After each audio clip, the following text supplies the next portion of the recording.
Hello everyone, and welcome to our video where we're going to go through how we solder wire together using a Eroda Microjet MJ340 gas torch. It runs on a standard lighter with a lighter gas, and we use it for soldering cables together. Look, there's a few ways, and everyone has their own preference. I mean, there's a good old-fashioned way where you'd twist the wire and join it together and just put some insulation tape. Block connectors. Haven't used these in a very long time. So you put the wire in and you screw them down. This crimps. This is what I used to use when I started working on cars many years ago. You put the wire in and you crimp it together. And away goes. But I've used these in the house. I've never used them on cars, but I believe there are people that do. Now, what we're going to use is the Microjet torch. I've got a wire stripper / cutter crimping tool here. I've got a wire holder, a standard cutter, some fabric Tesa tape, and some heat shrink, and some wires. So we'll start off using my wire stripper. I believe I bought this from either Aldi or Lidl. Now I always get a bit extra here, just I like a nice long joint. Advantage being is that there's enough to fold it over each other. Now we'll put some heat shrink on there. Just keep that away from where you're soldering, and just twist it together. So I like this having slightly longer piece of wire here, just so it's easier to twist it around and hold it together. And just pull it so it's a nice uniform diameter. Now this is just a heat resistant pad here. I'm making sure it's not on the pad. And the main trick here is to make sure that you heat up the wire, you heat it up quickly, and you feed the solder onto the wire, not on the flame. Now, I don't know if the camera will record this, but where you see the flame, the tip of the light blue section is the hottest part. So we'll just put that straight on the wire and very quickly feed the solder on. It's a thin gauge wire, so it should warm up very quickly. And there you go, it's been soldered together. Should cool down pretty quickly as well. Slight bump there, not overly worried about that. Give that a tug, it's solid. We just slide our heat shrink over the top and shrink the heat shrink. I actually enjoy this part the most. There we go, nice and neat. Now the heat shrink can be a bit thin, so I always use a bit of Tesa tape and just go over the joint, especially if there's running against the bodywork or there's other cables in the vicinity. You can never be too careful. That's a nice and easy thin one. For the next one, this is a slightly thicker gauge. Again, I prefer a long section. Now, generally I find the thicker the cable, the longer section I strip off, just so you get enough material or cable to wrap around. Now, this cable you could do it that way as well. It's a nice thick cable, so you can do that. And we're going to use this holder. Now, the holder's not my favorite tool, but it's a useful tool, especially if you're in areas where you need to hold the cable together and you want to keep it away from something. See, that keeps it nice and steady.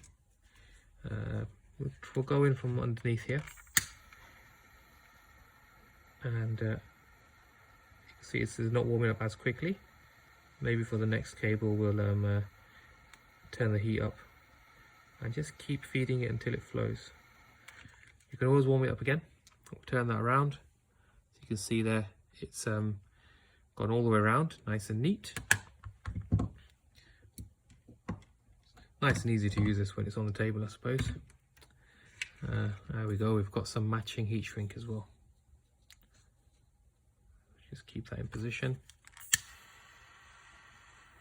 You've got to keep the flame moving quickly here or it will burn the heat shrink. There we go. Bit of Tesa tape. Now the next one I've actually picked a slightly more difficult one, purely because I want to see and show what happens when you've got wires of different gauges and different thickness of strands. So we'll just take that further out. Let's get a nice long bit of copper section here. So you can see this is a thick strand cable. I believe this cable is actually thicker. It looks like it anyway. The insulation is a lot thicker on this one as well. Okay, that's struggling to come off. We lost a bit there. And now let's go the same way, like this, and twist it together. Okay, so there is a slightly bigger lump here. Okay, got a nice twist together. Actually, I'm going to use this tool here, just so it's easier while on the bench anyway. So it holds it straight. Now, I'm also going to turn the temperature up here. Just a bigger flame. More heat goes in quicker. We don't want it to conduct, we want it to heat up the localized area.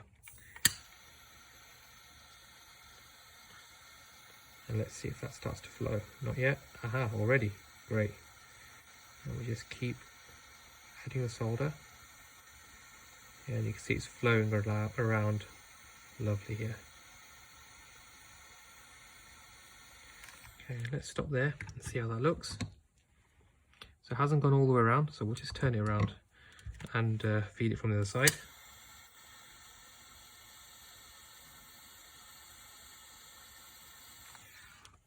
Okay, be careful, this gets hot, so don't just put it on any bodywork or well, anything that will catch fire or get damaged.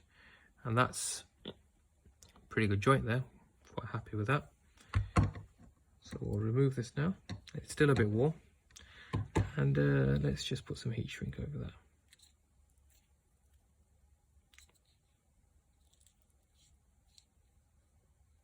What you find sometimes, if the wire is still too hot and you put the heat shrink on, it will grab onto the wire because the wire is already starting to shrink it.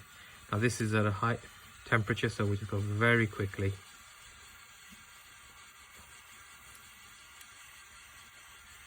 And shrink the heat shrink. There you go.